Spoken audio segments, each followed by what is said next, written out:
Good evening. My name is Mike Shablaski. I'm Executive Director with Transform Rockford. Thank you to each and every one of you hardy souls for coming out on this tough evening. And I thank Heartland Community Church for hosting us here tonight to have a conversation. That's right. In this beautiful facility. Thank you for wanting to learn. This is the first in a series of discussions I hope we have where we have an opportunity to come together and learn a little bit about the process that we're going through and hear from some people that have been through some of these things before and can offer some thoughts. So in a little bit you're going to hear from Bert Sperling, but I'm going to stand between you and the feature for now and talk a little bit about Transform Rockford. I want to make sure we're baselined on a few things about what we're trying to do. And do not want to assume that all of you know exactly what I'm doing on a day-to-day basis or the rest of the community is. I just want to go back to the start for Transform Rockford and say this starts from a position of discontent, concern, and even frustration with certain things about the current condition within the community and a belief that things can and should be better. This is not to say that people aren't trying hard and lots of money isn't being spent to make things better. But the outcomes, fundamentally, we believe, can be better. And that's what we're determined to do via Transform Rockford. So it did start over a year ago with conversations among a variety of community leaders and regular citizens as well. And that we ought to try to do something about that. And so there was a call to action on November 14th at the Coronado Theater. I know many of you were there. And there was a discussion of things characterized as brutal facts. We're not going to go through them today, but things about our community that we wish were better. And we rejected these over the weeks that followed that event at the Coronado. There was discussion, variety of opportunities to talk, and few people said, no, we love the path we're on in the current condition. We don't want change. In fact, change was desired. That was strongly stated and reiterated over the weeks. And so it wasn't just change, but rather it was dramatic change, transformational change. If we're going to go through this, we're going to aim high. And we're going to aim high also because we want to be great. Nobody got to be great by just trying to get a little bit better. And we're going to follow a process that's not unusual for a variety of other organizations, businesses that have gone through things like this to become great. It's proven. And it's a basic strategic planning approach. So what we mean to do is to have the community develop a strategic plan and have it based on shared values, which we've talked about in a number of settings and talk about in every one. And in every one of those settings, we generally have some sort of printed material if we're sitting down to do visioning.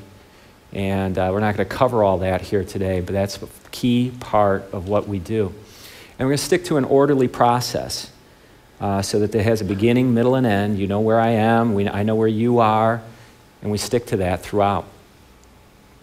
And then we're going to do this in a rather public, transparent way. Plans will be made and known widely rather than done behind the scenes and then pushed out to you. And then asking for you to accept what I'm coming up with or somebody else. And then this whole thing is driven to make change. This isn't something that's done to make people feel good or better about themselves, but rather to ultimately make our community better.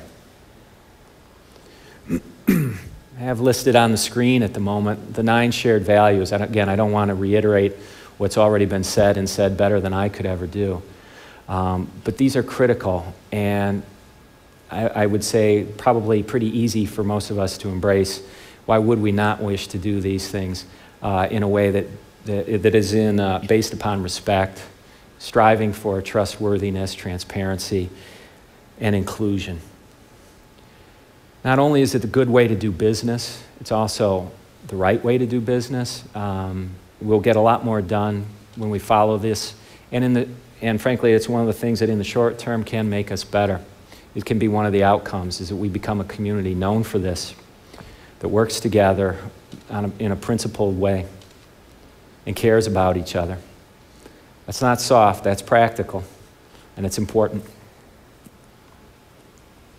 So where are we at in the process? Well, as I said, we've gone through this case for change, the brutal facts, and we said we do not accept these conditions and these trends as our destiny, but rather we do mean for this to be dramatic change. And so we're in a stage right now. We had a visioning session earlier today. We'll have another one Wednesday, and we're moving around the community. We've had several of them already, and we're hearing thousands of voices and getting their views into this as not just what it is that we want to get a little bit better, but what does a great Rockford region look like to each of us?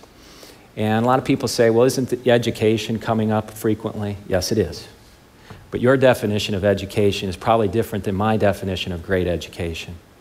And we need to hear those voices and have that in the mix. Everyone's going to see it a little bit differently. And we're going to have to talk about those differences and talk about ultimately what is the shared vision and the shared goal. So we're going through that now through weeks of visioning.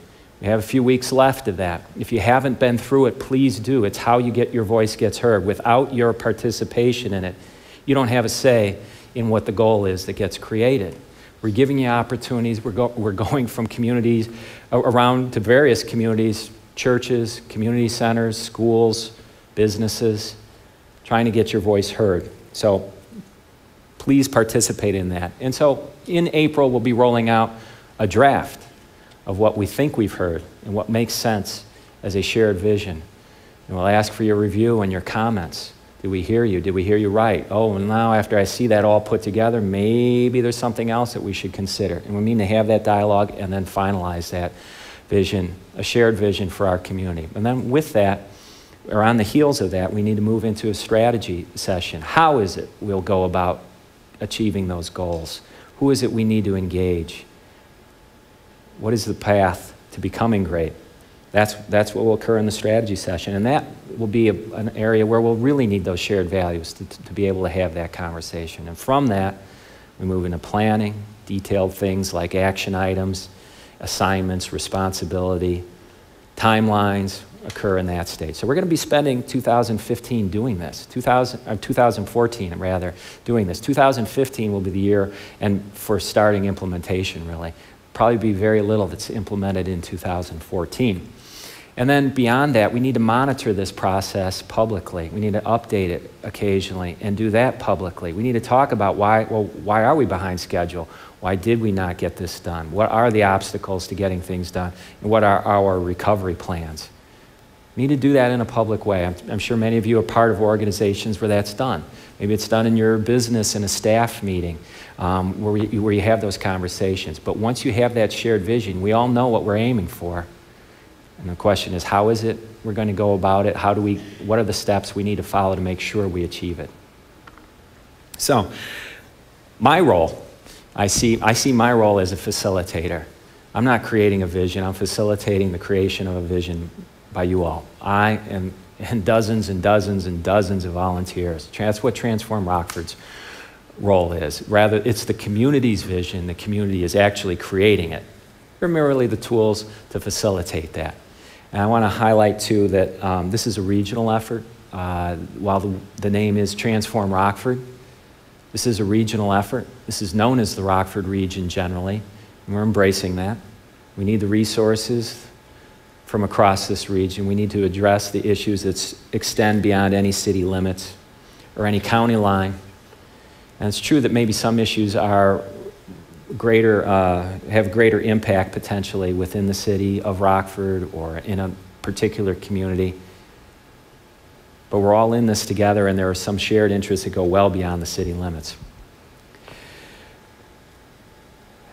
I want to talk a little bit about participation, get some questions on that, and there's certainly people here that can talk to you if you see them in the hallway afterwards, if you have any questions about how you might participate, or see me afterwards. But we mean to have people from all walks of life involved. And we talk about a three-sector approach from time to time. The people from the not-for-profit and faith community are welcome in this. The business community, the public sector, elected officials, not elected officials from government, welcome to participate in this. Not only participate in this, but to come in and help to lead, be seen as a leader of your community.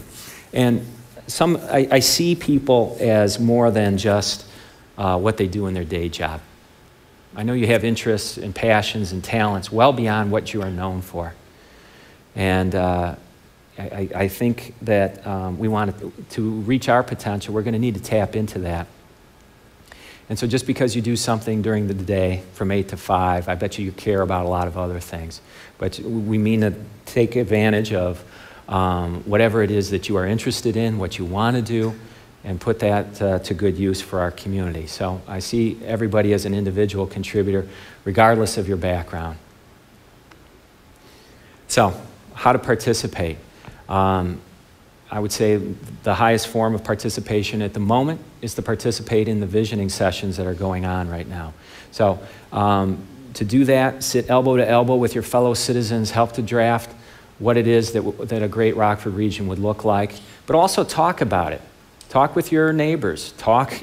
Write a letter to the editor. Find your voice.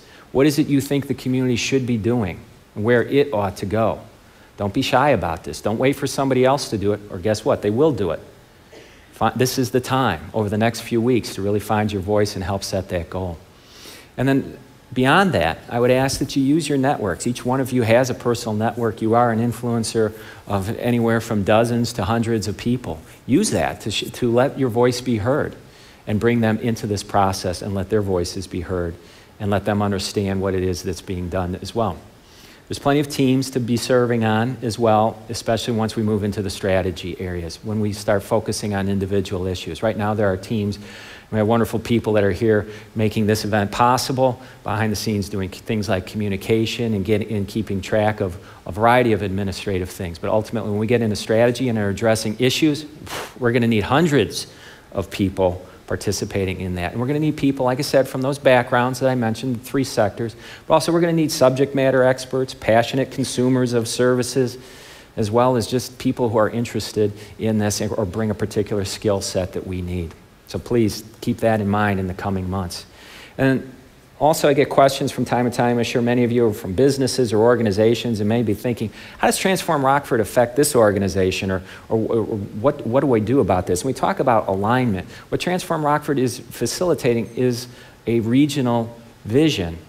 And a lot of organizations are talking to me and to others about how they can align their mission with what it is that is being put together as far as a vision.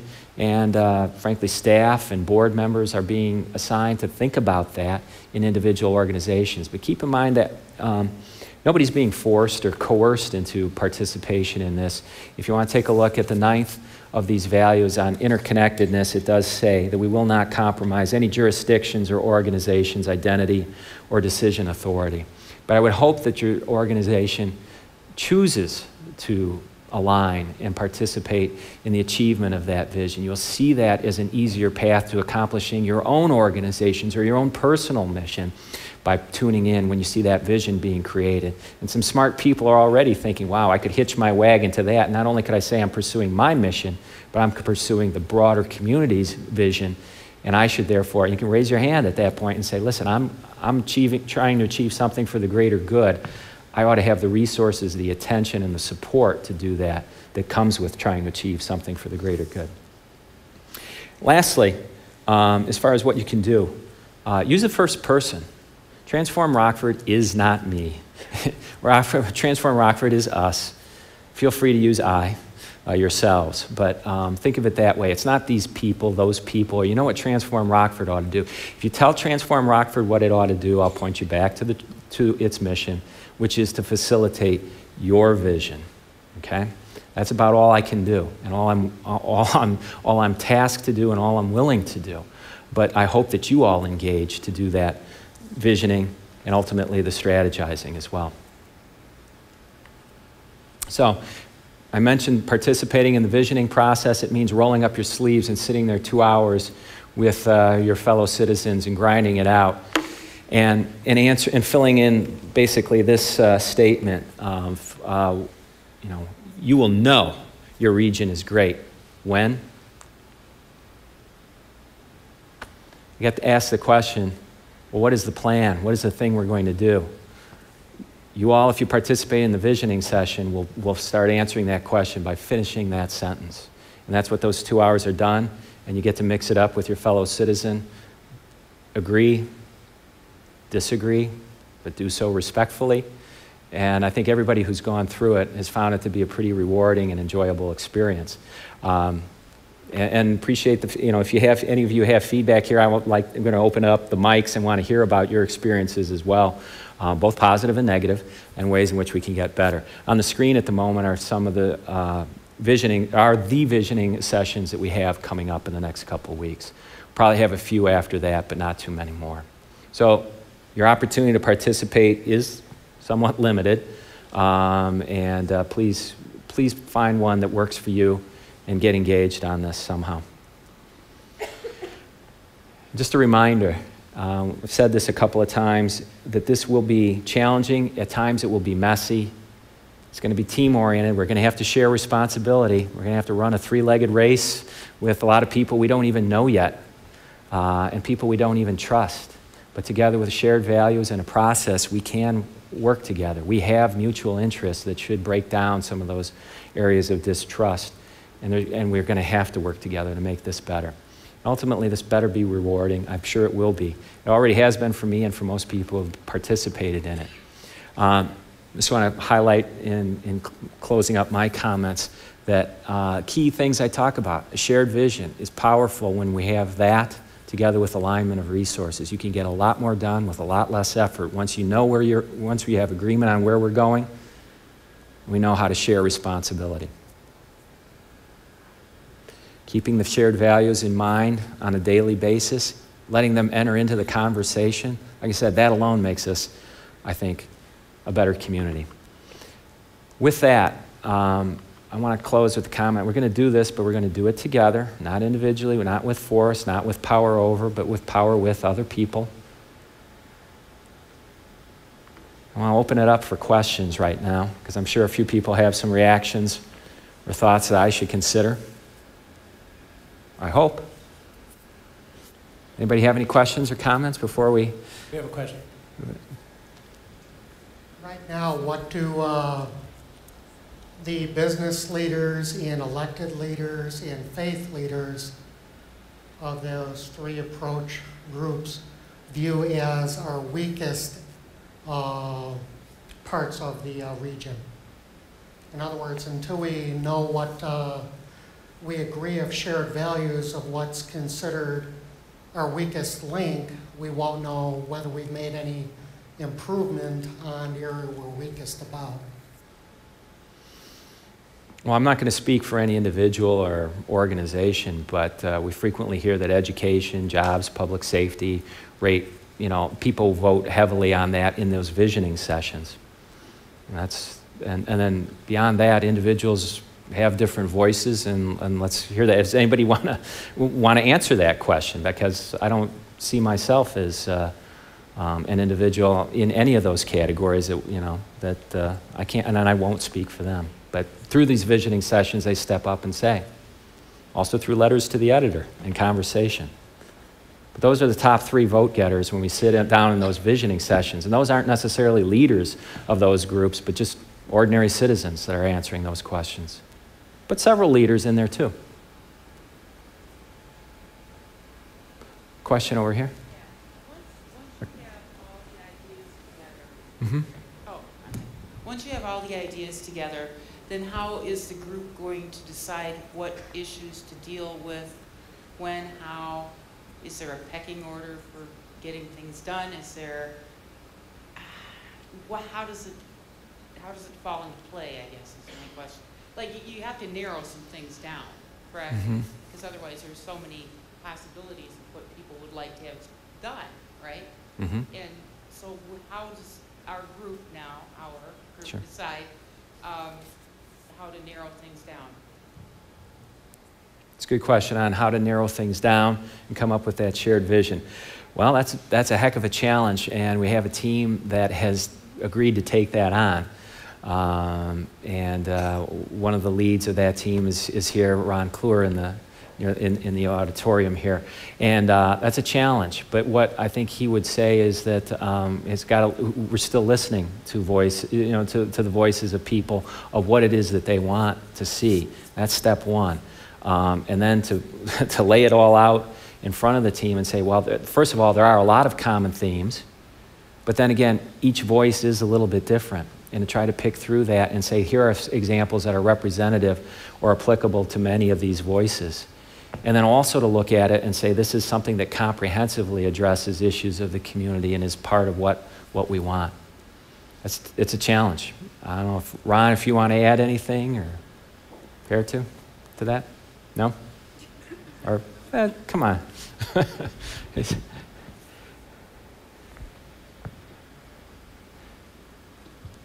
I just want to verify the question first. Was it about the visioning or actually the strategies post-visioning?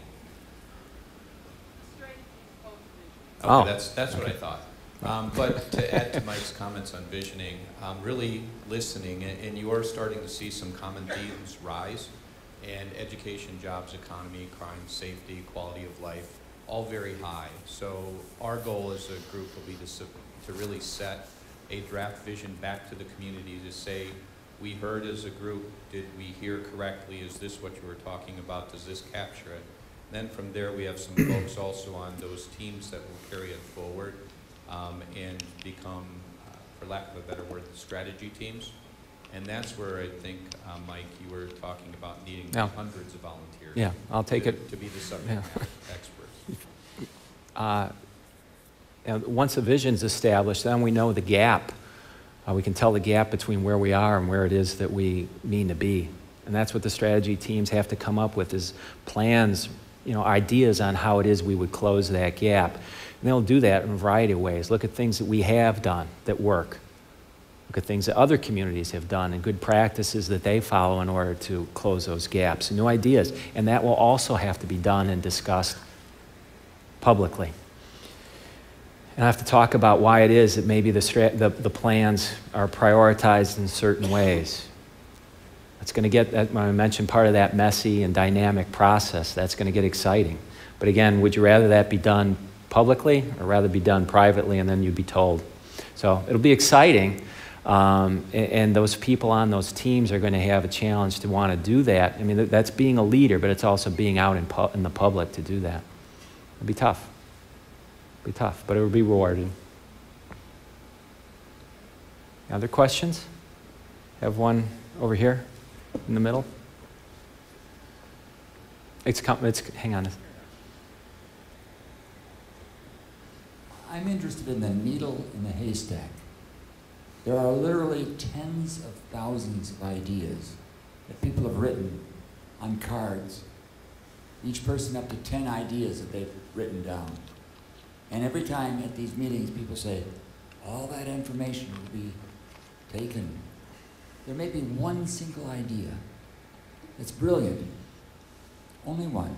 Mm-hmm. It doesn't make it to the list. It's not that popular. But it make all the difference in the world.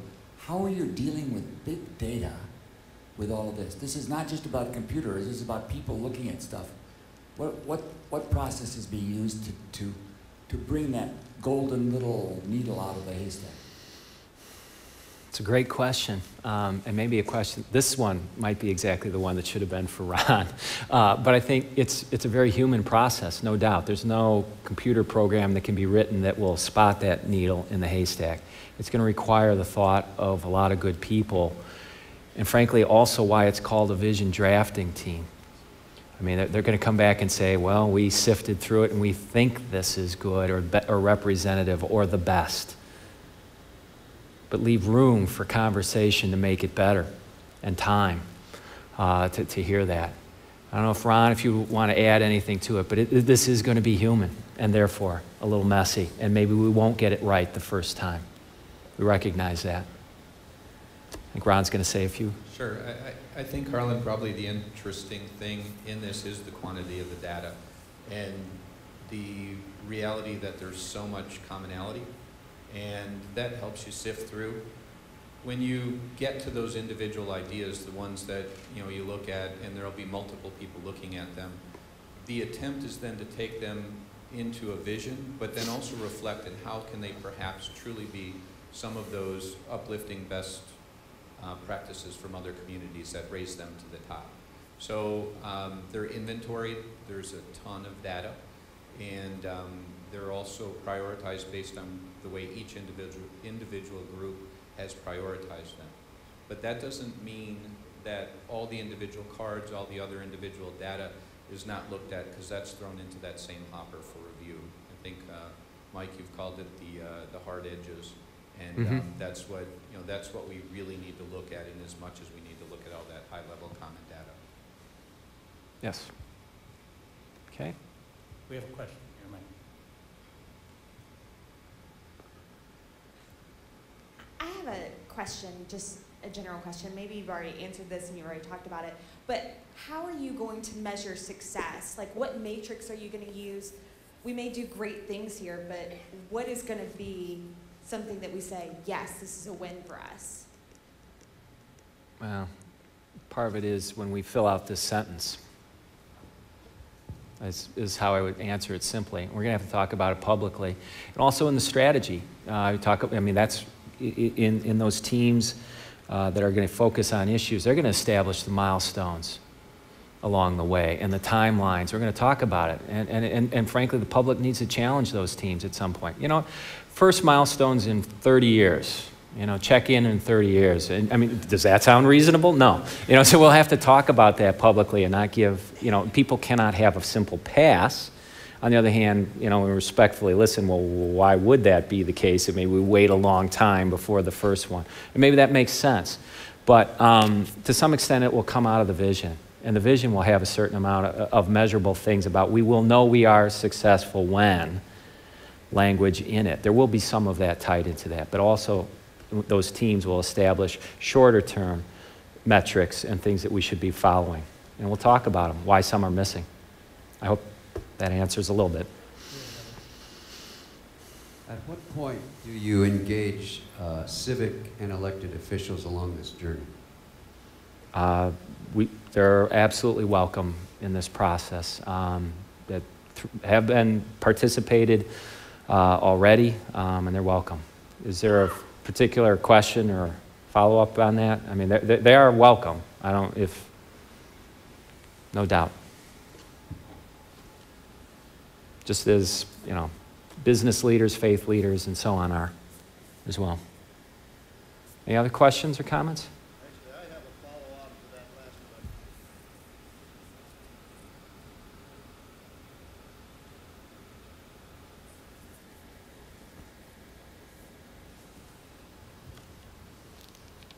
question. We say that our elected officials are welcome.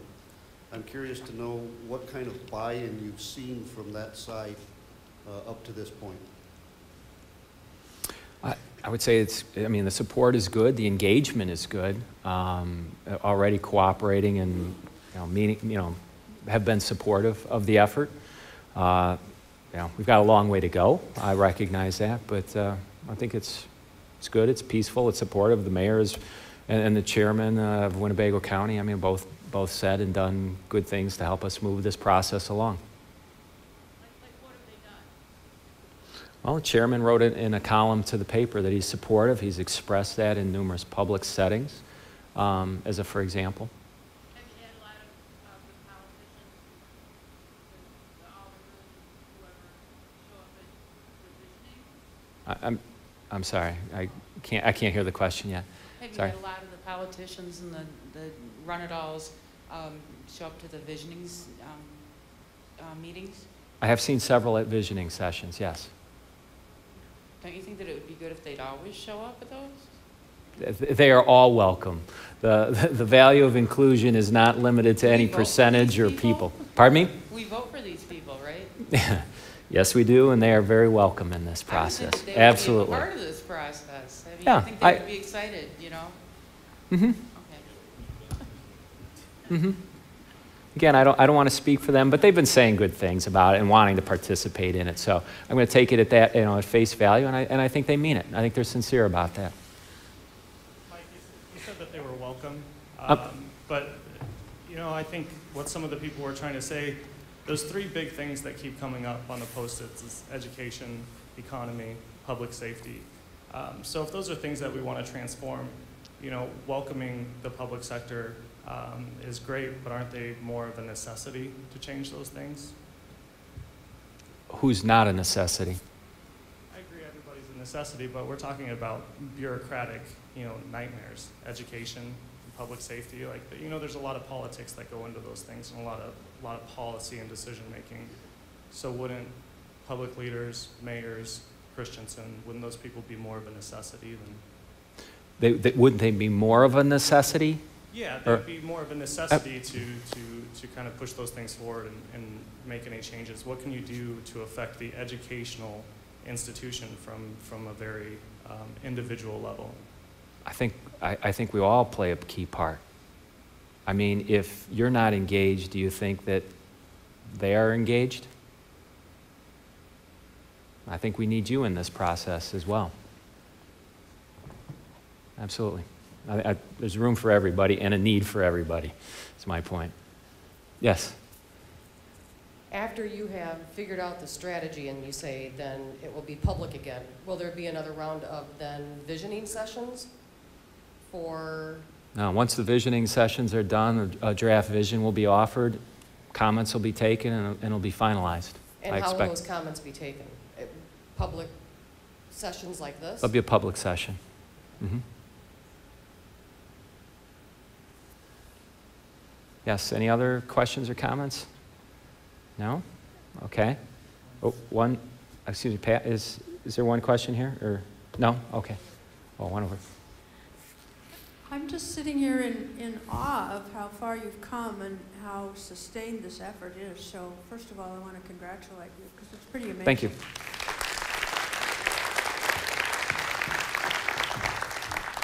And I also am sitting here thinking that there may be some other communities that have succeeded with this kind of thing, or there are other models we can look at, and maybe you don't really want to address that now.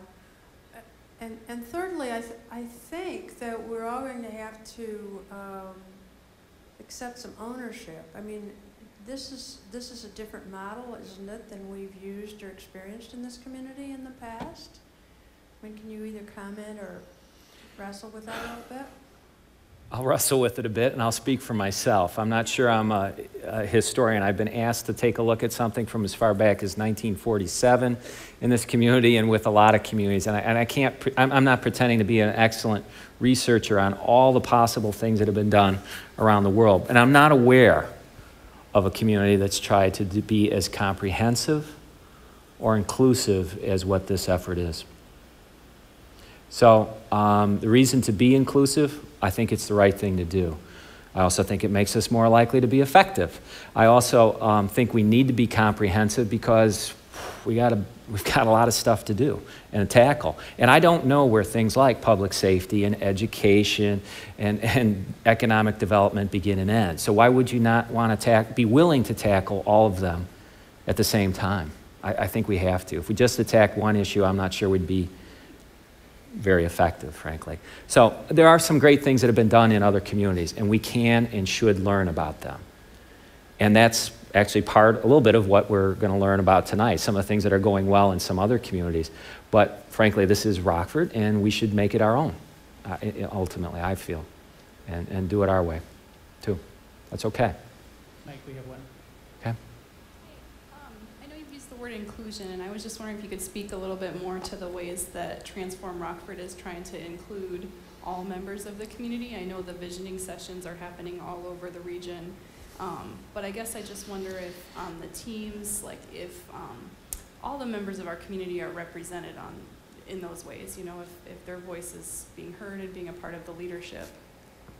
We will always have work to do, probably, in this area. I would like to know that 300,000 people have been affected and participated in this, and we've got a ways to go, for sure. But I mean, we need to acknowledge that that's where the bar is. What we are, frankly, trying to do is make sure that there's people from a lot of walks of life that have been listened to.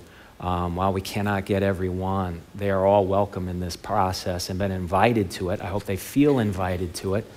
And so we're hustling on that, and we're in some venues where maybe we could traditionally not go, but if people feel disenfranchised, if they feel like they've not participated, we maybe have to work a little bit harder there to get those voices heard. And we're doing some things. We're having some in some settings and reaching out little bit harder in certain ways to do that. Listening a lot. Any other questions or comments? If not, I want to move into the meat of this evening, and I want to introduce Pastor Maurice West, who is a co-lead on our analysis team along with John Holmstrom, who is here this evening. The analysis team was tasked with presenting materials. I don't know how many of you were at Ellis Arts Academy back on December 14th, but Maurice and his team actually kicked off this visioning session by talking about characteristics of great communities and provided some food for your thought and some things about communities that are not all that different from what we have here in Rockford. And I thought they did an excellent job. And this is just a bridge to more food for thought this evening. And with that, I'd like to ask Pastor Maurice West, co-lead of the analysis team, to take it from here and introduce Bert Sperling. Thank you.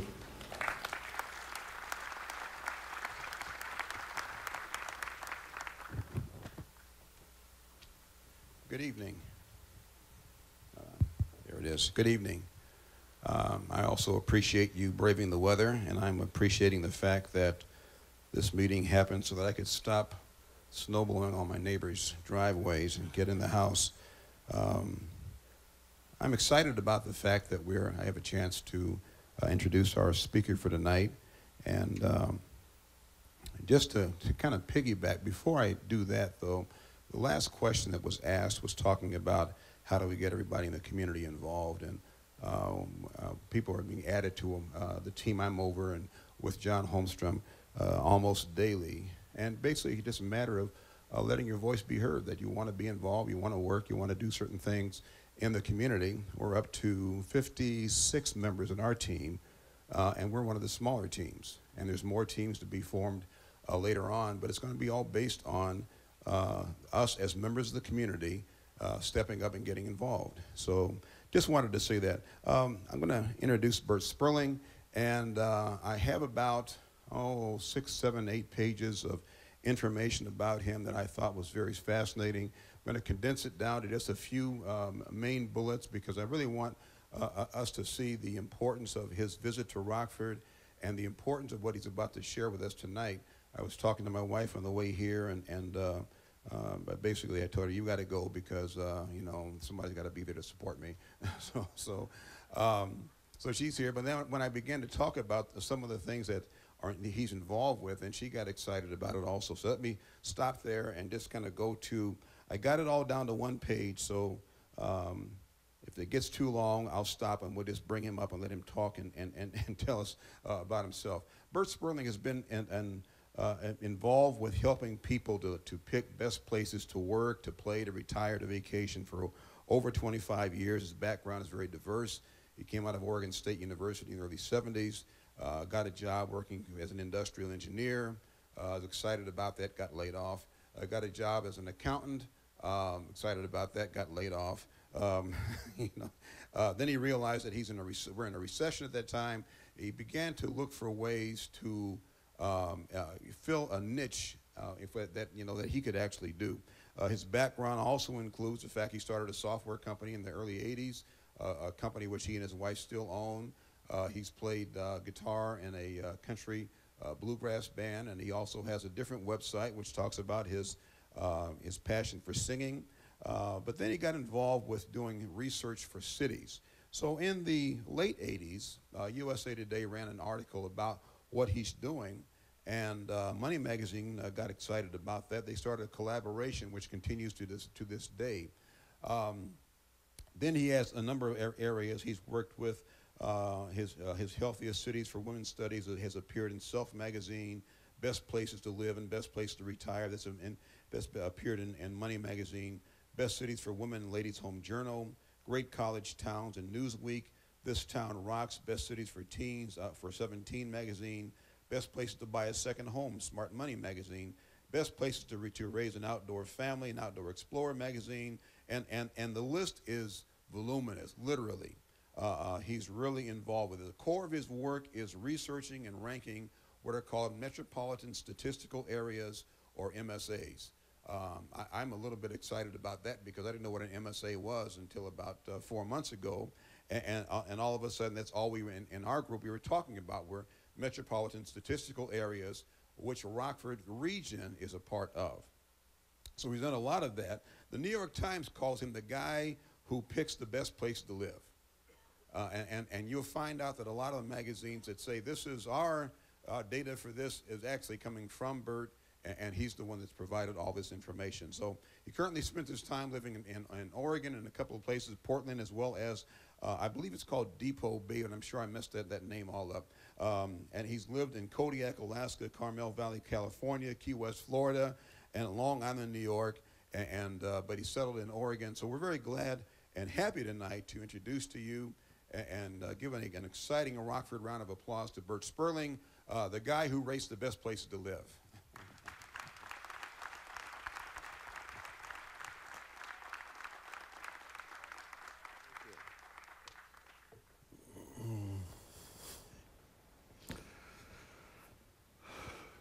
Boy, that's, I did a lot of stuff, I guess. Who knew? Thank all of you for being here tonight on a cold and frosty and a wind-blown, snow-blown night. I think you all really care about your city, and you all really care about doing more for it. And I know that for every person here, there are thousands of others just like you that maybe tonight isn't the night. Maybe they want to help in other ways.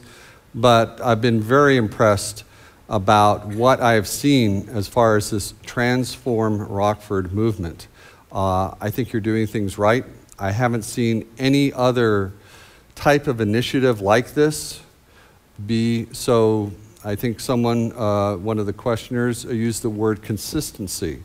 And I think that is really important. It's been organized, it's been consistent, it's been driven, it's been focused. And I think that you have success at the end of the road. So what is success? Because one of the things Mike was saying is, we'll know Rockford is a great place when, or whatever.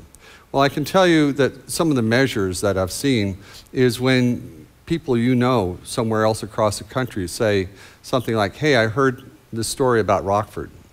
I heard that interesting things are happening. There's a story about someone who lives there that does something interesting. Who knew that someone that has this passion or interest or is doing something important actually lives in Rockford? So you're going to get calls from friends or people, or you're going to say in somewhere across the country when you're traveling, I'm from Rockford, and people say, oh yeah, I heard about that. And it's not going to be you're on some sort of list where they name the most miserable cities or something like that. It'll be good things. And that's when I think you'll know that you're on the right track. So I have done these best places to live lists, and I think probably I can say, and the New York Times agrees, and other places, I do more of this, and I sort of stumbled upon this area of expertise. I think I'm a good poster child for this new economy where all these things are happening out there, and people are trying to make their way. There's so much shift out there. There is so much change and upheaval. There are young people don't really know where to fit in. The jobs that were there before have evaporated, and they're having to find their own way. I've been pretty lucky. When I was younger, I got laid off a couple of times. I got very disappointed. I realized that I was sort of at the mercy of other companies, and I decided to go my own way. I started doing some things, a door opened over here, and I walked through that, and I found myself say, I can do this. And I found that there was a market for what I did and my analysis. And a lot of my analysis is, yeah, data-driven. I really like data. I like to see what it says. I like to know what happens behind it.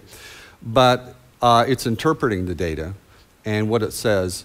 For instance, if you look at numbers, they can tell if a place is doing well or not based on whether people are moving to it or from it, whether young people are moving there, whether they're investing in the area with their families, and so on. But this is what I'm doing. So I've been doing this for like 30 years now. I've written some best-selling books. I've been on the Today Show talking about it. I've been profiled in things like the Wall Street Journal and the New York Times and other places. I do these PR studies. Businesses come to me, and basically these are public relations firms, and I've worked with all the largest companies, PR firms in the world. And they say, well, we have a client, McDonald's. McDonald's would like to know the happiest cities for children because they're going to do a story about the 30th anniversary of the Happy Meal. So we're going to do a story about the happiest cities, and we'd like to know what those are, and we'd like to partner with you. You can do the list for us, and McDonald's will put out the information, and they'll say that Bert Sperling with Sperling's Best Places helped them do it. And it's great for me because I get a lot of publicity. I'm the beneficiary of $1 million campaign that McDonald's puts out. And then McDonald's goes ahead and partners with me to use my expertise. And I appear in front of the media and I talk about what I found. And I've done this for hundreds of companies like Intel and USAA and AARP, and all of these large organizations have put their faith in me, and I feel very fortunate. So that's part of what I do, and I also do these lists. I work with Forbes and Fortune and Money Magazine and AARP Magazine and those places to put out these lists for them. And what will happen is they'll be like the best places for singles or the best places for women. I think there was one that was, I think there was best places for black women. There was, I forget the name of the magazine I did that for. Let's see what else. Best single places for retired people is also very popular.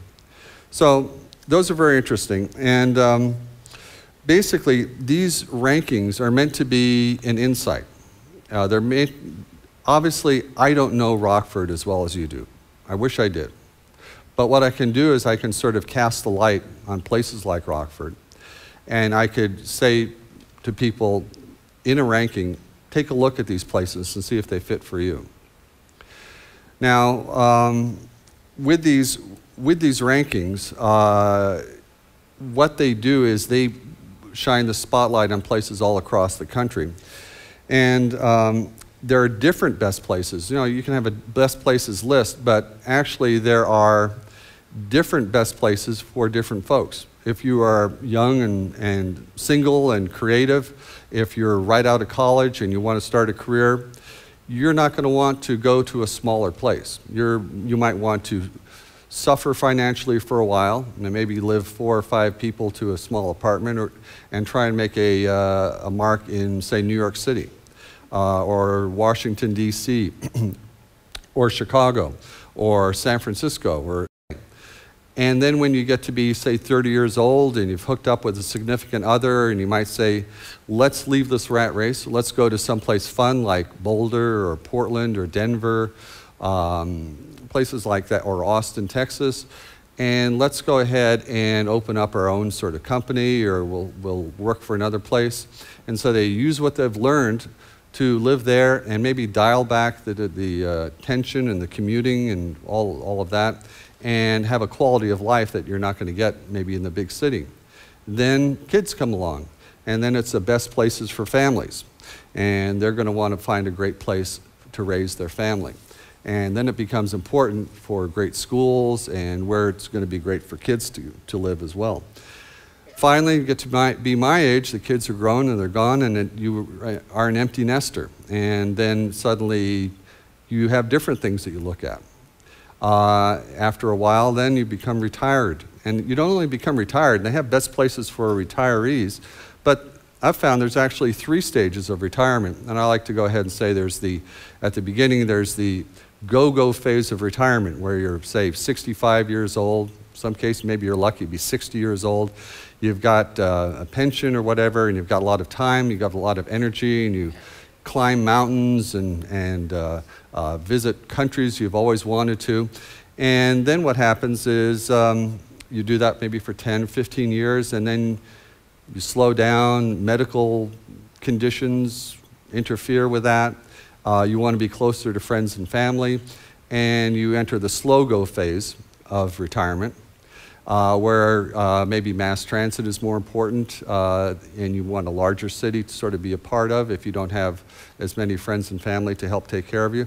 And then finally, we all enter the no-go phase of retirement or old age or senior living, where we need constant help and supervision. And that is a different kind of city than when we were younger. So when you hear about these retirement lists or these lists about best places, it's important to think, what kind of best places are you talking about? Because one size does not fit all. So part of the problem is that these rankings can create a perception. And they can create their own sort of reality. Now, and they can be unfair. Now, you folks probably are well aware that Rockford was in, like, I think Forbes, which I do work with occasionally, put you on a list, put Rockford on a list of miserable cities. And I think that's awful. I think that is a terrible thing to do. I'll never be part of any worst places to live list or miserable list or whatever, because I think it's really unfair. I think that every place has good points and bad points, and every place is somebody's home. Every place is something special to them where they live and they've raised a family and they've grown up. And to paint that with a brush of worst or miserable or something like that, something negative, that's a terrible thing to do. And so I spoke to them about it. And what I've been asked here in Rockford is, what can we do when we are part of a negative thing like that?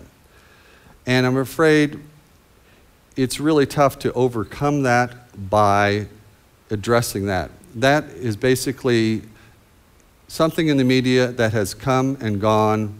The best thing to do is to put it behind yourselves, but talk about it within the city. I think it's important for the city leaders to acknowledge, yeah, look, this is what happened, this is what came out, this is what it got right, and this is what it got wrong.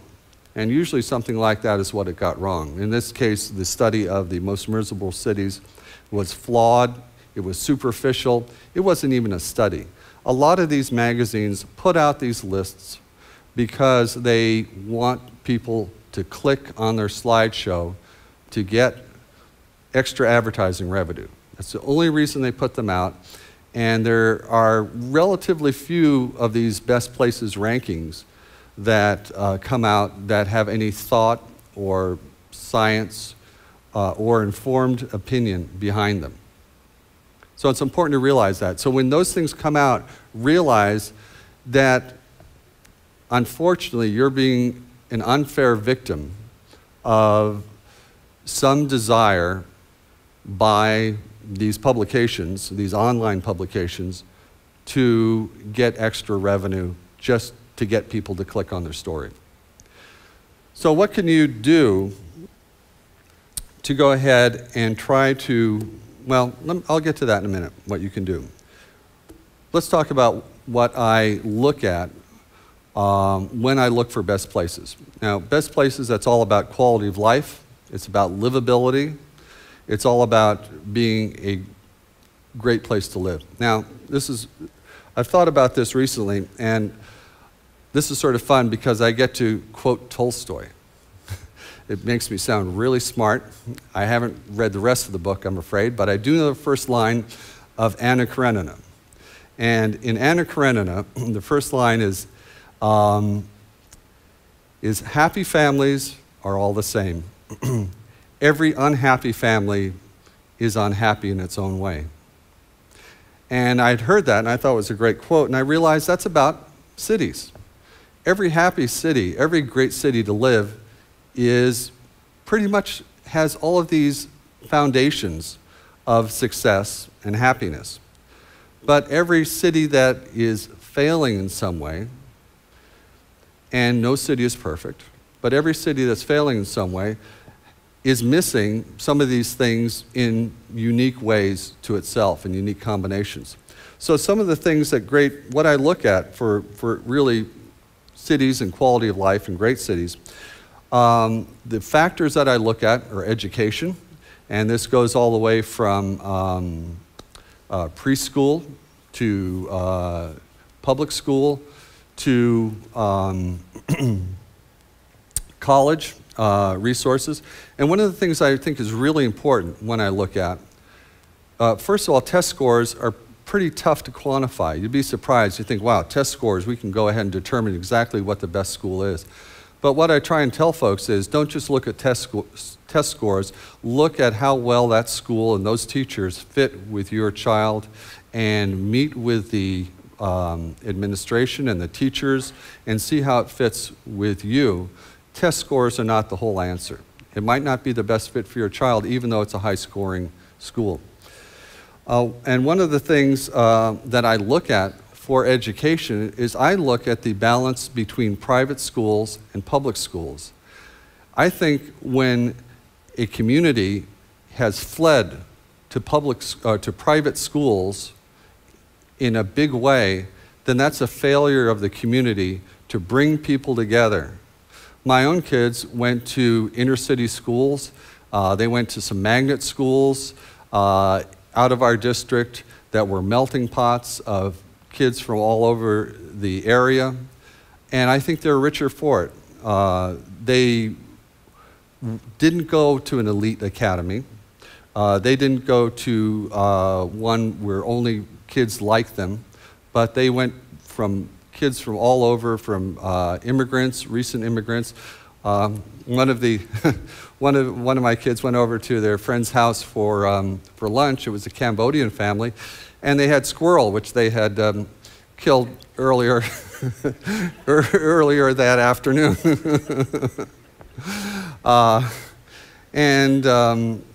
So they're richer for it, and even though they went to inner city schools, public schools, one went to Dartmouth, the other went to Cornell. Even though they had, I certainly didn't, and I didn't have any, that wasn't on my radar, but they did the right things, and their teachers were able to help them realize that dream. So education is important, and I think the balance to have a strong public school system is very important. Health issues. Now this is interesting. Health. There are health resources and there are health outcomes. You can have great hospitals, and you can have trauma centers, you can have teaching hospitals that are teaching doctors and so on. You can have all these things available, but you can have an unhealthy community. And what social scientists are finding now, that health is actually, it's almost like a culture. And it's almost, it's almost like a, well, not a disease, but it's communicable. If you hang around healthy people, you're more likely to become healthy yourself. And the opposite is true. If you are hanging around unhealthy people, you're more likely to catch their unhealth and become unhealthy yourself through habits and such. So we can look at, I look at outcomes. I look at like the percentage of the population that's obese, that is suffering from hypertension, heart disease, cancer, those sorts of things. And I look for places where people, the community is on a healthy upswing and they're taking care of themselves. By the way, Ames, Iowa is probably one of the healthiest places in the US for whatever reason. And unfortunately, in a lot of cases, health is a byproduct of wealth. And that's unfair in this country, and hopefully the Affordable Health Care Act will help right that injustice, but, and make it more, healthcare more available for more people, but that remains to be seen. The other thing I look at is people and demographics. I want to see people moving to an area instead of from an area. I want to see young people investing their future in an area. Hopefully they're educated, they've graduated from high school and college, and they're making a mark. Hopefully incomes are on the rise. And so those are some of the things we look for. Climate, not very important as far as my rankings at all, because climate's a personal thing. Some people love the kind of weather that's right outside. As long as it doesn't happen all the time, they love it in small doses. Other people love sunshine and warmth all the time. But You know, some people love like Minnesota, and they just, they would love to have that all the time, or Maine or whatever. And some people love the rainy Northwest where I live. I kind of like that during the winter time. I like to get a lot of work done, and when it's rainy and miserable like that, it's easy to sit at my desk and get a lot of stuff done. Crime, I think, is sort of overemphasized because generally in the United States, we have a generally low level of crime. So when people say, wow, it's a lot worse in one area than the other, you're not talking about a lot. Sure, some places are worse than others, but there are always unsafe parts of town, and there are other places in town that are very comfortable and not affected by it. But some places have more crime than others, but I think it tends to be overemphasized. I also try and measure arts and culture, recreation and leisure. Housing is important, affordable housing. I also want to see stable housing. I don't want to see whipsaws in prices because a lot of people get underwater and foreclosed on, that sort of thing. That's bad. Transportation options are important, cost of living, and most of all, a solid economy.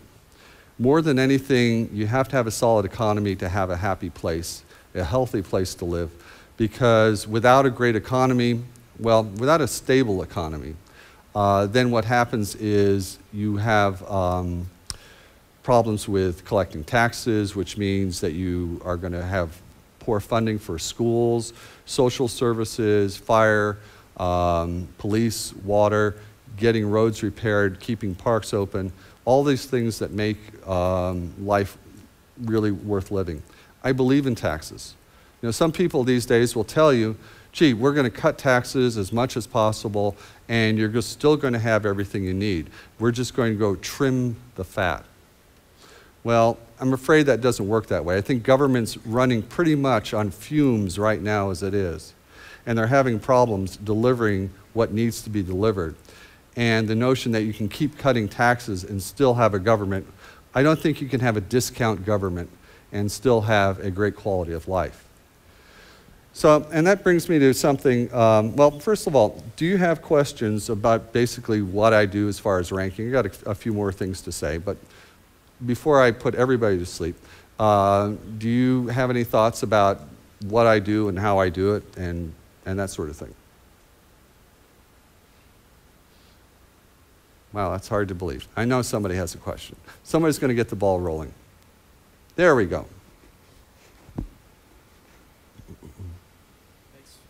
For your comment about not being a part of the most miserable places. I really appreciate that. And I've always thought, okay, so if Forbes is making money from these miserable lists, why don't they offer money to those places as a way of saying, hey, let's help you?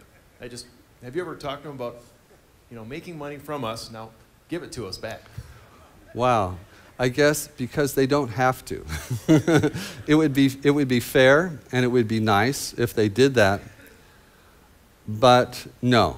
Now, I was approached by, I think it was CNBC or some online, maybe it was Yahoo or someone that said, we're going to do a list of the worst cities to live.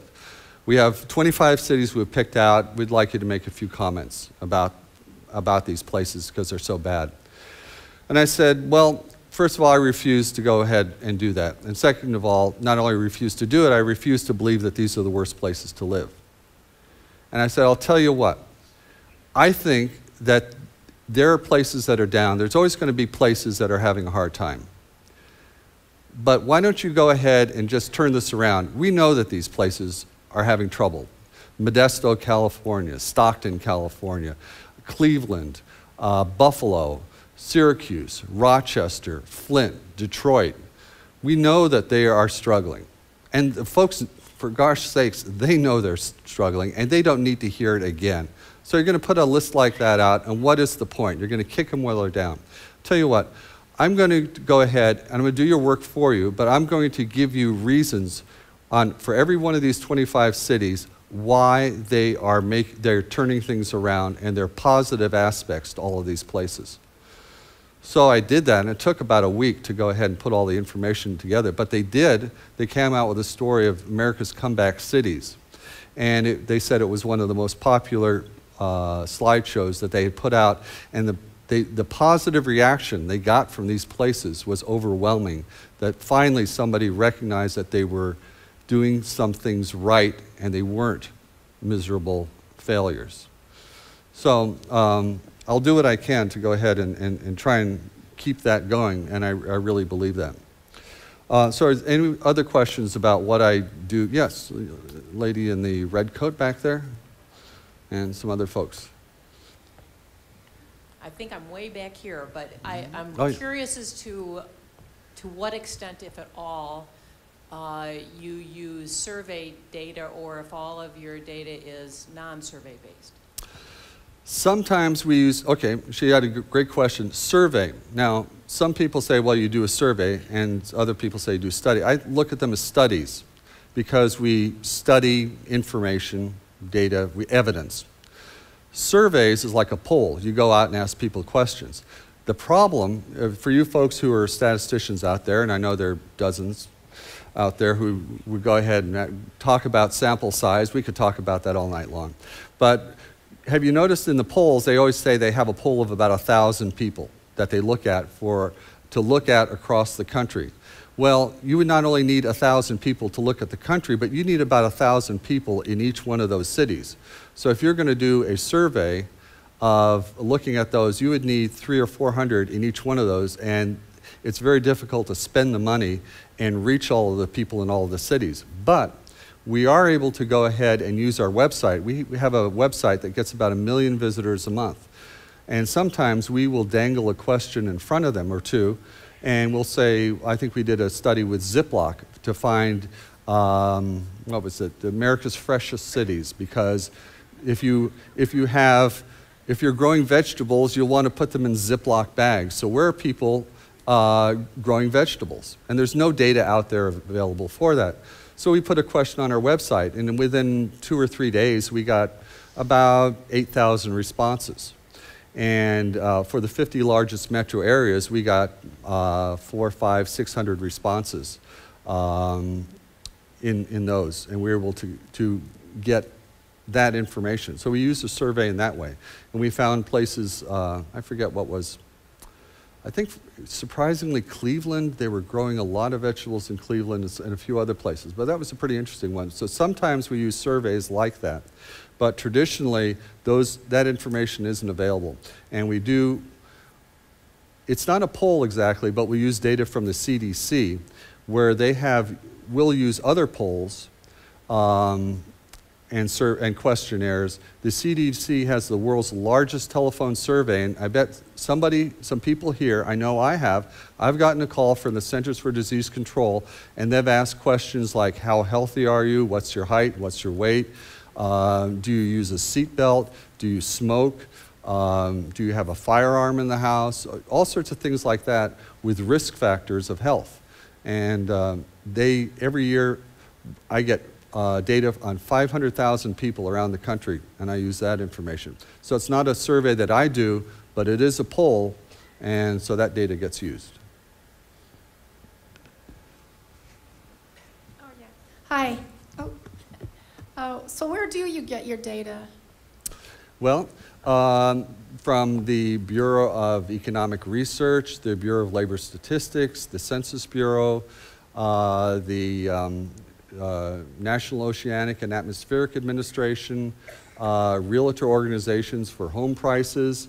Let's see, where else do we get it from? And what we also do sometimes is create our own indices. This is kind of odd, but it's pretty exciting, I guess. What we did was we modeled crime.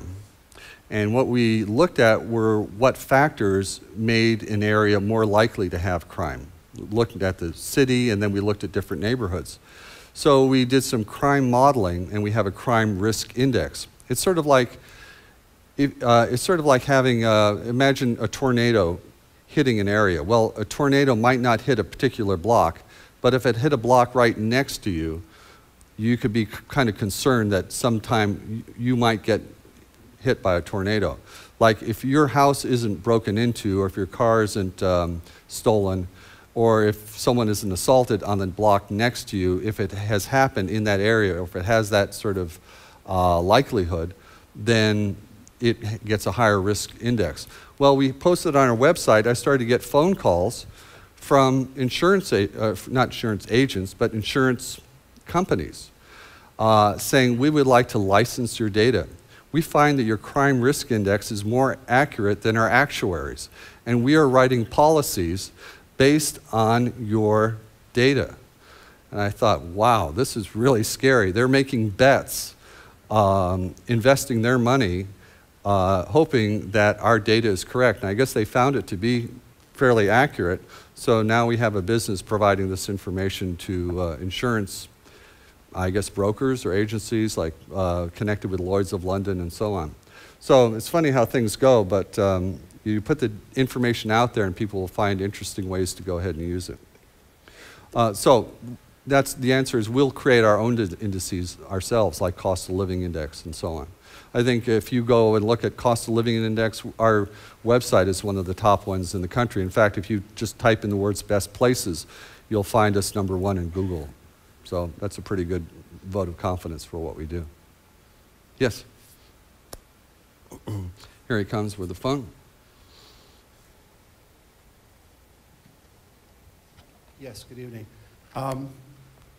The data, the index models that you just described, what is your role in cooperation with Transform Rockford in order to license or make available a lot of this data so that there would be some opportunity to do some causal proactive strategy? Well, that's a good question. I'm really happy. I like what's happening here in Rockford, and we're making as much as I can without taking too much of my bandwidth. I'm making it available free of charge to Transform Rockford. Thank you. Well, thank you very much. That was very unexpected, but thank you. I'm making it available and working with the team to help my insights or what I do, help them try and measure it and set up a system for measuring success and where they want to go. So that's what I have. I have lots of information on metropolitan areas so they can compare themselves with others to see how they rank and save them a lot of time, because I put a lot of time, my team, I have about 4 people that work with me, and we put a lot of time into building this sort of pool of data that we use constantly.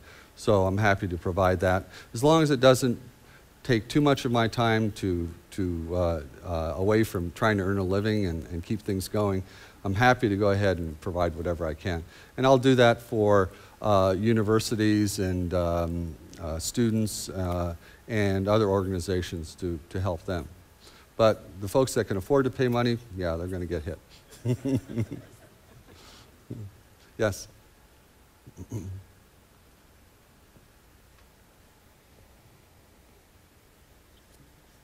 You began by talking about stages in life, in various communities that appeal to people at different stages in life. Obviously, a town can't be all things to all people, but I'm interested in what implications you have, anything you can share with us with regard to how we do that.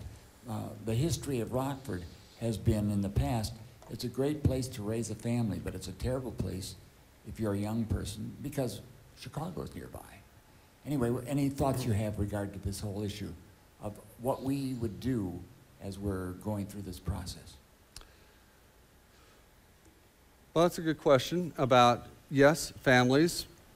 And, you know, I would disagree with you about great places, or it's miserable place. What was the adjective you used to if you're single? I don't know. I think it can be a real exciting place if you're single. It's a little, the dating pool is smaller. That's challenging. Chicago is really close by. In fact, you know, what's happening in New York, folks are getting priced out of New York City. It used to be that Greenwich Village was affordable. way back when, maybe back in the 40s. It used to be that the Chelsea neighborhood was affordable. It used to be that the Bronx was affordable. Basically, artists and creative folks have been chased from area to area as yuppies and hipsters have sort of invaded their area and boosted up prices until they don't have many places left to go. So now I've actually heard of folks looking for a bargain, going to Philadelphia, living in Philadelphia, and maybe traveling up to New York once or twice a week on the rail, and they're calling Philadelphia the sixth borough. And that might be a little extreme, but as other places become less affordable, then people are looking for something nearby. And actually, Rockford is close enough to Chicago to make it pretty appealing and attractive. And the fact that there are dilapidated and available industrial spaces here can be very appealing. It's close enough to Chicago where you can you can get there and back in a day comfortably and do whatever business you need to do and collaborate or whatever, and still come back here. And so I think that has a lot of appeal, and something definitely that can happen as Chicago keeps growing, as Chicago becomes less affordable, as it becomes a burdensome infrastructure. Now, a lot of people think, wow, you've got a large city, you've got all these things happening. My two sons live in Los Angeles, where they're working on in the entertainment industry. And what they say is that everybody is so busy in LA, it's so sprawling, it's actually very hard to hook up with people. It's very hard to make something happen. You just don't go hang out with other people. And basically, my younger one jokes, is every time you leave the house, $20. You can just figure $20 spent. You go do your laundry, or you go ahead and have a beer with somebody, $20, bang, just automatically. If you're lucky, that's the minimum you'll spend to go and do anything. So for people maybe making a start, Rockford is a way to sort of be part of the Chicago scene, if that's important to them, to have that resources nearby, yet still have a place that's affordable that they can make their own in a smaller scale. So, and that, for someone that needs some more space, that needs something where they're going to be urban pioneers, they're going to be homesteaders of a new place, that I've spoken to young folks, and that's very appealing to them. So, another question? Lots of other ones. Okay, while he's walking over there, let's see what else I can do. I just wanted to say something that some people talk about. You have, within every city, there's a business faction who feels that we have to make the city better for business. When we attract more business, when it's more business friendly, good things are going to happen. And then you have the folks who say, well, let's make it a better place to live because we have to take care of the people who live there. Well, I'm towards the livability, folks, I guess, because it's all, to me, it's quality of life. And I spoke to the Chamber of Commerce, the American Chamber of Commerce, about this, and they can't get any more pro-business. And what the business leaders actually told me is, when they are identified as a great place to live, it is so easy to get businesses to relocate there because they can attract the best employees, they can have people from across the country relocate or go there. It makes their job really easy if they're at a place that's identified with a great quality of life. So I contend that it isn't mutually exclusive. A great quality of life is also a great place to do business. Now, Fort Collins, Colorado, at one time was approached by HP, and HP wanted all sorts of tax concessions. And Fort Collins said, you're asking for tens of millions of dollars that you're taking away from our citizens, that we could spend on parks, that we could spend on infrastructure, police and fire, on schools. Tell you what, we're going to not grant your request for all of these abatements and tax concessions. We're going to use the money instead to make Fort Collins a better place to live. And we think you should come here and be part of it. You're going to help make it a better place to live with your business, but it's going to be a great place to live. And in the end, Hewlett-Packard said, yeah, okay, we'll go ahead and move there. And Fort Collins got to go ahead and keep their tax money and put it towards the making it a better place. And I think that's maybe an important lesson, is don't sort of knuckle under to developers that want, or businesses that just want a lot of money to move somewhere, because in 5 years or so, when it comes time to renegotiate, or they're going to be looking around for somewhere better, and they'll probably be gone. If all they're interested in is looking for the cheapest place to live, then there's always going to be somewhere cheaper. There's always going to be somewhere else that's willing to sell the farm in order to get that business to move there. And there have been economic studies. You can go back, and there have been studies shown that these tax abatements do not work overall. The net effect does not make sense. And so you can look at the economics behind it as proof, hard proof, that it just basically does not work. So let's see, someone else had a question. Yes? You had mentioned earlier some analysis you had done on up-and-coming cities, I think was how you termed it, and or some turnarounds. And what I'm wondering is there some pattern recognition there yet? Are there some leading indicators or some focus areas that were early indicators and drivers that are replicable, that you've identified that it would be really helpful to understand? Yes, that's a really good question about how do you identify maybe cities that are turning it around, or I think that young people, if you don't have young people moving to your area, if young people continue to move out, if you don't have young people moving towards an area, it's very tough to go ahead and have a foundation going forward. So that's one of the things you want to look at. You want young people to have a belief in the area and to use their energy.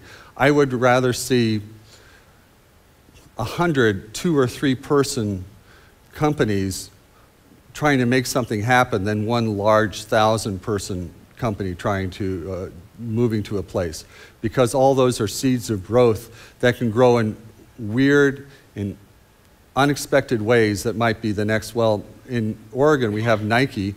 Who would have thought that the track coach and one of his pupils would start a $1 billion business with a waffle iron and pouring rubber on it to make running shoes? And who even knew that running shoes was a business?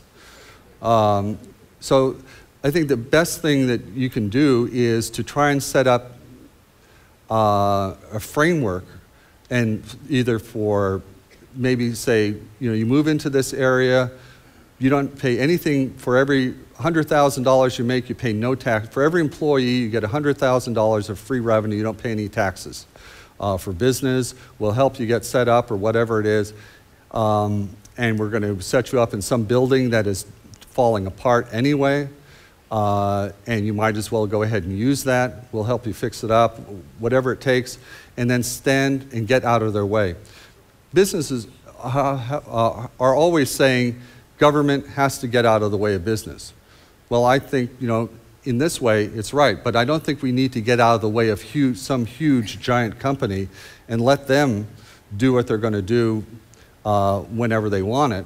They've already pretty well got a pretty good business model by making a lot of money. Right now, business profits are at record high levels, but people are suffering.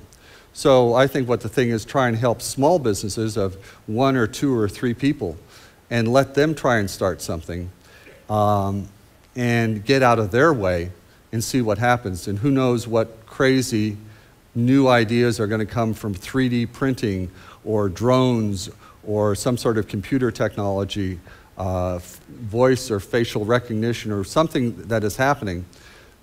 I don't know what's going to happen. I can't foresee it, and nobody else can. But maybe the next Facebook is going to come from something like that, or the next Nike or whatever. So I guess what would I say? Things are hard to recognize, sort of like you see it, you know it when you see it, after a while, it's hard to see it exactly as it's happening, but after a while, enough patterns appear that it becomes obvious that a place is finally getting some traction. Sorry, no magic formulas. In your preparation in coming to Rockford, when you were asked, what did your research and preparation prepare you for when you came here? Okay, who's talking? Oh, right there. Oh, great. What did my research? Well, I looked at my numbers. I looked at, I have a lot of data and that sort of thing. I looked for population growth. I looked at income growth. I looked at, I tried to find out some trends. And actually, population is growing pretty nicely in the metro area. In the city, maybe not so much, but in the metro area, it's growing. It's not that bad at all. Unemployment is not as bad as other places. Crime is interesting. Crime, what I've found is there's like a culture of crime. I think sociologists can't figure out what's going on with crime. They think they think there's the broken windows theory. If we fix the broken windows and if we paint away the graffiti, it's going to scare away the criminals. That's kind of been disproven. Other is community policing. And I think they try a lot of things like in New York City, maybe in LA, other places. They've really put a full court press on crime, and it has worked. In fact, crime has gone down in the United States continually, I think even worldwide, and sociologists don't know why. But what's interesting about Rockford, it is like in the top 25 in violent crime among the 379 metro areas in all the categories, whether it's murder, rape, assault, and I forget what the other one is, robbery, I guess it is. And that's kind of unusual. Some places will be number one, I forget, is somewhere in North Dakota, is like number one in rape, but then it's like number 267 in murder rate. And you'll have these sort of variances, local variances, but there is a culture of crime, it seems like, violent crime here in Rockford, and I'll let the sociologists figure out what that is, but that culture has to be turned around. And I don't know how that's done. The police, the sociologists have theories, I'm sure. People are working really hard on that. And it will happen. It will turn around at some point. And it will happen. And maybe people will know after the fact, but nobody knows really what it is that's going to turn. Maybe it's desperation. Maybe it's a feeling of hopelessness or poverty or social injustice or whatever. I don't know. But it is interesting that there is that sort of high level right across the board in all the categories. So anyway, I looked at those. I tried to find out what it was about Rockford that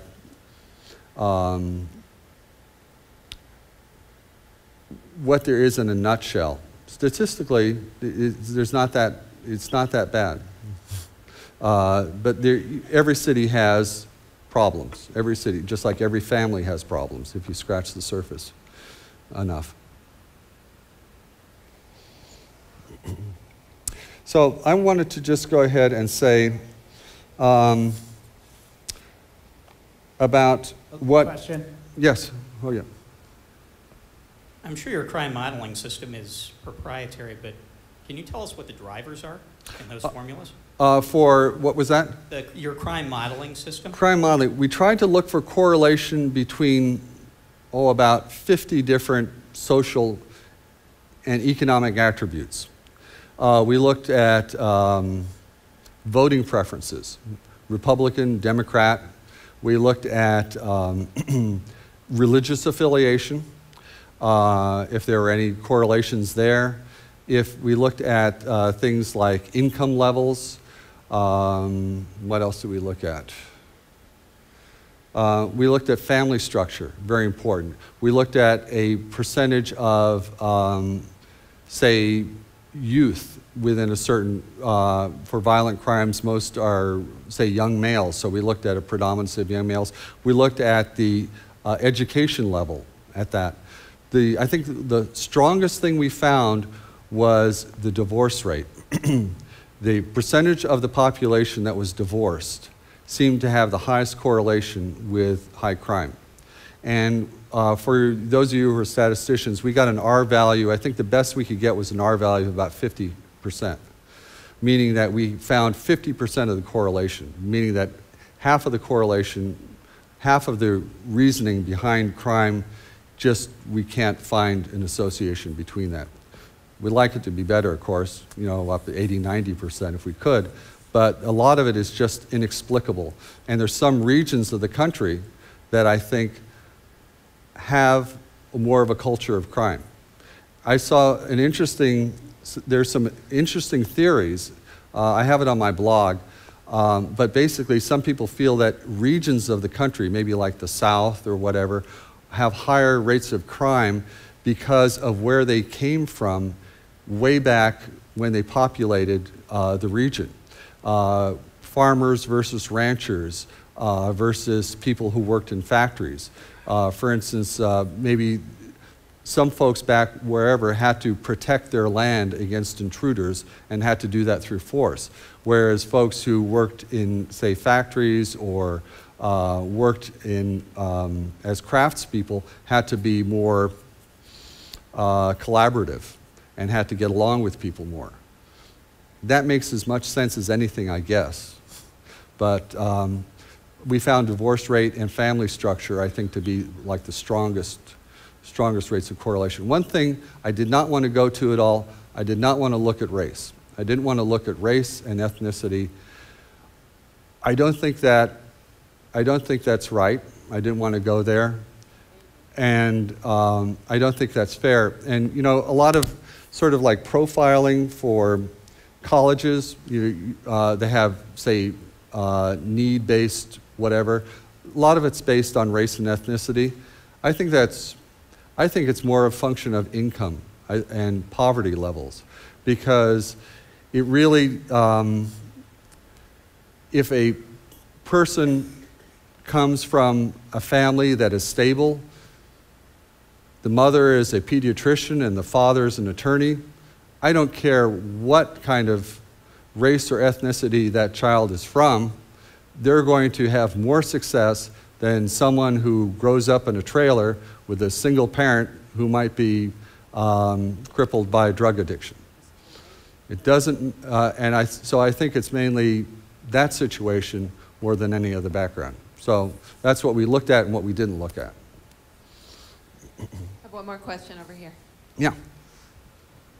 It's been so interesting to me that you've identified so many things that are counterintuitive. We've had, it's over here. Oh, there you are. Good, thank you. We've had research projects going on for years, and they often end up on a shelf. And that, listening to you talk, it's probably good that they did. Because the answers were probably the obvious, and you're sharing with all these counterintuitive answers, like the young people will probably want to come here from Chicago because it's more affordable. Well, that could affect our marketing of our region, to know that. And if we want better graduation rates, we've come up with the idea of working with the 0 to 4-year-olds. And I don't know if that's intuitive or counterintuitive, but some of the answers are very counterintuitive. Where do you suggest that when we get to the phase of trying to operationalize our goals, that we look for those counterintuitive answers? Great. And the answer will probably be counterintuitive. It might be. It might be. This leads me to something I wanted to go ahead and tell you. I think right now, I said that I've been asked a couple of times while I'm here, what happens when a story comes out like we're one of the most miserable cities? What should you do? What sort of spin should you put on that? How do you fight back? Well, someone said, and talking about publishers, you can't fight someone who buys ink by the barrel. And it's really much harder these days, even if you try and fight someone who owns a huge website that gets 10 million visitors a month or something like that. Very tough to try and argue with that. And they're never going to come back and say, oh, yeah, we were really sorry. We were completely wrong. We're issuing a retraction. Yeah, it's not going to happen. So what you do is you try and tell your people here why it was unfair, why it was wrong, how they got it wrong. And then what you need to do is start replacing it. And it doesn't happen overnight. It's a long road. You build your own brand. And I've worked with all these PR companies, and I've learned a few things. A brand is not a logo. It's not a slogan. It's not a typeface. It's not a set of colors. It's an emotional identification, an emotional connection. When you say something like Coca-Cola, that says something, whether you like it or not. If someone says a Toyota or a Ford, you know what that is, a Mercedes. That denotes something. If someone says, I got a Corvette, you have an emotional reaction about that. So those are brands, but they didn't get that emotional connection with their name because they had a fancy name. It came over time.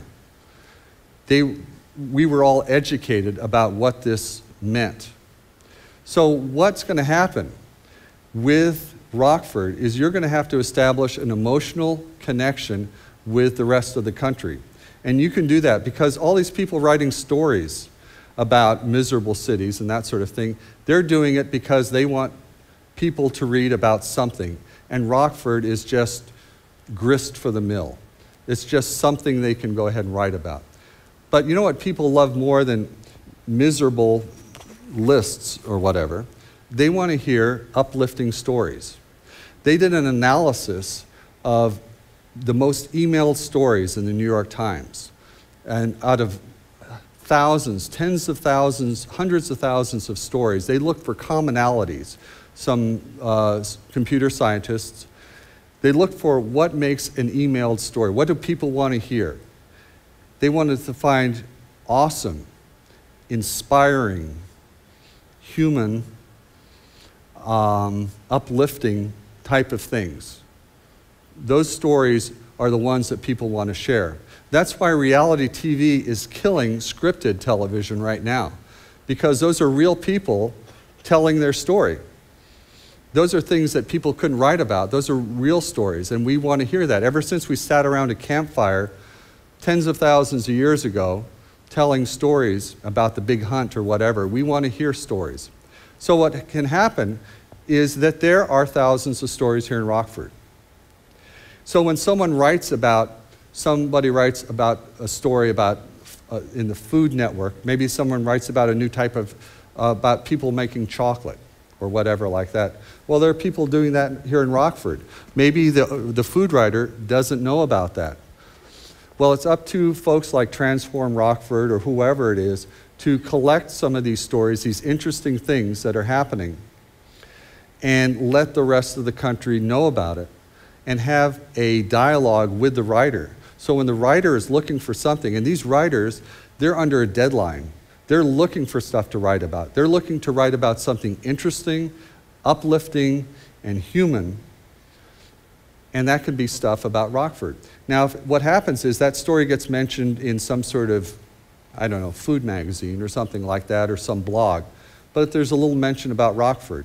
And then maybe somewhere else, there's about someone who is doing something. I met last night, serendipitously, with Pablo Corona, who walked by at the Irish pub where Mike and my wife and I were having food. And Pablo told me about these interesting stories he was doing. But to me, the interesting story was Pablo and what he was doing, and he was so passionate about what he was doing here. He had a great message about how he was young, and he didn't say, I'm a young, hip guy doing interesting things. He's too modest for that. But what he did say is, I really love it here. I love what I'm doing. I can there's so many interesting things happen here, and I'm doing things I couldn't do anywhere else. And if that story got out to in a larger place, people like him, interesting, young, energetic, inspired people could say, yeah, I can identify with that. I want to have that kind of life. And maybe Rockford can offer that to me. So that's a very powerful thing. If you go ahead and get that type of information out there, and if I get my mic on, right, there we go, then a different brand about Rockford, a different emotional attachment can start to take hold. And it doesn't happen all at once. It doesn't happen by sending out a press release. It happens by having a relationship. Some of your folks have a relationship with some of the writers in different beats, on different magazines, different blogs, that sort of thing. And over time, that sort of drip of information, that drumbeat of Rockford being mentioned in a positive context, people can't ignore that. And then after a while, people say, yeah, Rockford, okay, maybe something is happening in Rockford. Maybe there's something turning around there.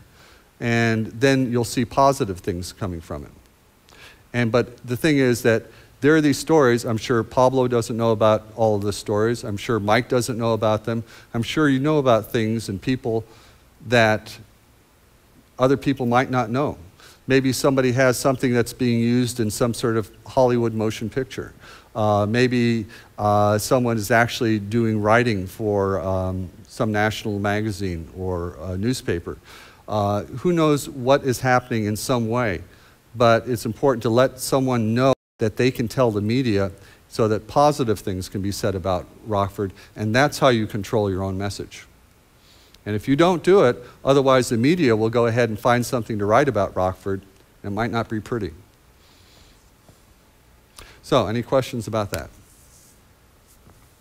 Oh, here's the thing. Zero cost on that. Zero. Because all of my brand that I've built up, I have not spent a nickel on any advertising or any public relations or anything like that. It's all been, whenever someone from the media calls, I say, yes, how can I help you?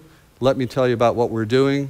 And like for next week, let's see, I think I have a story in Time Magazine that's coming out. Next month's issue of Consumer Reports is going to have a story that I helped a writer about. It's going to be all about what I think about ranking places to retire. New York Times called, also wants more information, more lists they can do infographics on, that sort of thing. So that can all be done at zero cost. But it does take a little bit of work. Anyway, we have any a question? question? I just wanted to give some positive feedback of what I've seen since I've lived in Rockford, because I've lived in Rockford twice. I lived in Rockford in the mid-'80s when Rockford had 4 Kmart stores. I was a dual department manager for one of them, the one on Forest Hills Road at the time. I moved here to Rockford in 2007. One of the first things that I noticed about the city was that it was still struggling, but had made some positive improvement in the issue of racial tension. So I felt good that since the mid-'80s I saw some positive, and it recognized that it still had more work to be done.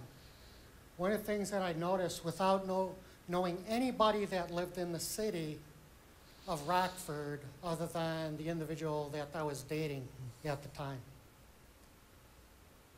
Just about all of you were strangers to me.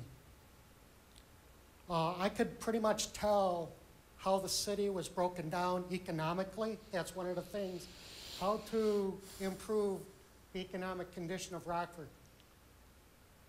The thing that disappointed me, perhaps because I have a bachelor's degree from Western Illinois University, is between the east side and the west side. I couldn't understand why there were so few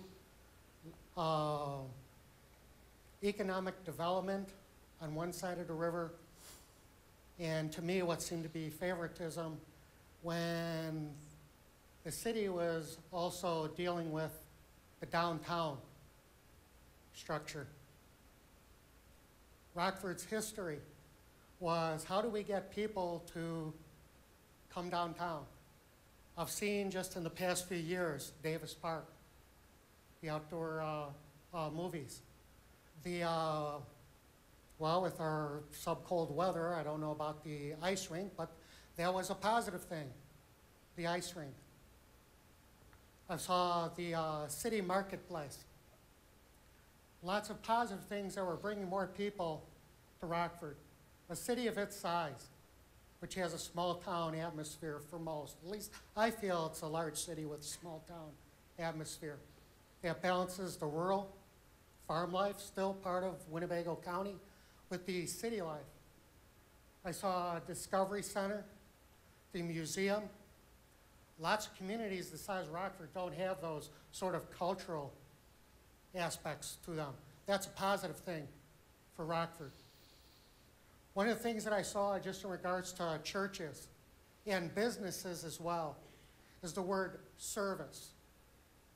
And one of the things that I look for and expect people to look at my life when I say, I want to be a leader, or I'm a servant.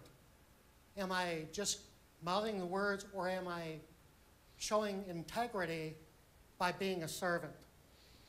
Now what can I get out of serving others? It's the same thing that I look for in individuals in elected capacity. If they call themselves servant leaders, over time I'll know whether they're acting with integrity or not, acting with non-hypocrisy. I can't see my blind spots. One of the things that I really appreciate about this Transform Rockford is that Rockford's saying we have some blind spots. We recognize we have some blind spots. We want all these public meetings so that your neighbors, business owners, faith organizations, not-for-profit organizations can give us feedback in regards to what Rockford's blind spots are. I say that's a positive thing just from the communication aspect. I heard you mention in regards to crime and divorce. Communication for keeping marriages strong and healthy. Communication for valuing, one of those shared values, respect and caring for others, is about communication. A lot of these shared values, by the way, gang members have. You ask a gang member whether they value caring for another gang member, they'll say yes. You ask a gang member whether they consider respect within their particular gang, and they'll say yes. You ask them inclusion. People don't join gangs to be excluded. We're trying to find out what's considered a healthy gang, just in regards to the word gang, and what's considered an unhealthy gang. You know, we don't want unhealthy gangs. We want healthy gangs. Yeah. Gang is community. Well, you know, one thing I wanted to go ahead and touch on, I understand there's a discussion of food deserts. It had nothing to do with gangs, but food deserts, it reminded me. There's talk about this, and this is one of the new things that they're talking about in sort of sociology. And a food desert, for those of you who don't know, is that if you don't have access to a good source of, a reasonably priced source of food, fresh food, wholesome food, then an area is considered a food desert if it's not within, say, a mile of the house. And there are large parts of the country that don't have that. Well, a funny thing happened, though, is that they started putting markets in to the areas that are food deserts. But the problem was that there wasn't a culture of health, and people didn't really take advantage of it at all. So even though that it wasn't a food desert anymore, people still did not avail themselves. They weren't used to buying fresh apples and fruit and celery and lettuce and making salads or whatever. There's got to be, you just can't put something there and expect people to use it without a culture of using it. So there's got to be some And it might take 10 years or part of a generation before that becomes a thing. So that's why we're in it for a long run. And I wanted to go ahead and say one thing I think very strongly about this, and this involves Transform Rockford going ahead. I think there's a disease here in the United States right now. And I think it's all over. I think there's a cancer. I think the cancer is that we refuse to take chances. We refuse to be willing to fail. And what happens is we just curl up. We say, we don't have the money. We don't have the energy. We don't want to risk failure. Well, I'll tell you how not to fail. You just don't get up in the morning. How about that? You don't do anything, you're never going to go ahead and fail. But guess what? You're never going to achieve anything great. We are not building any infrastructure here in the United States anymore. We're not building any bridges. We're not investing in our future. And a lot of politicians are saying, we don't have the money to go ahead and do this. We have to operate more like a family. We have to live within our budget. Well, if a family lived that way, they would never invest in a house. They would never invest in their child's education. They would never take out a loan to go ahead and buy a car to get to work or anything like that. They would just sort of shrivel up. And we can't let our government or our leaders or whatever refuse to go ahead and take risks. We have to let them go ahead and accept that. And if people say, we want our government to be more like a business, well, let's look at venture capitalists, who are some of the most successful and entrepreneurial people. They fail all the time. They maybe will make 10 or 20 investments before something pays off. Yet our government does something like invest in solar plant, Solyndra or whatever like that, and they make a mistake and it doesn't pay off because the Chinese are investing all this money to own solar manufacturing. The United States gives it a try, it fails. And all of a sudden, we're so upset we want to go ahead and just hang everybody connected with that, which is ridiculous. We have to go ahead and risk failure. We have to, and that's what I tell young people when I talk about being an entrepreneur and whatever it takes. You have to risk failure. You should fail at something every day. You have to reach for something. You have to reach for something beyond your grasp, or otherwise you'll never reach for anything at all. So you have to strive, you have to fail, and then you have to get back up and do it again, because we all do it in our jobs. We put one foot in front of the other. It could be a terrible day. We could be feeling lousy. Whatever it is, we could be working 2 or 3 jobs. We do it, and we risk failure all the time. We should expect, and we should be tolerant. When this Transform Rockford comes around, they're going to have a visioning statement. They're going to have all this. There are going to be some things in there you might not like. I bet there will be. I bet there will be a couple of points you don't agree with, and that's okay. One size is not going to fit all. But you know what? I hope everybody does. If they don't like something, maybe they propose something else they like better, or they get behind it and try to make it the best thing they can. And I hope that this Transform Rockford risks a lot, and I hope that they care enough to go ahead and fail a little bit to gain much more. And be tolerant of something that doesn't quite hit the mark immediately, because you're in it for the long haul.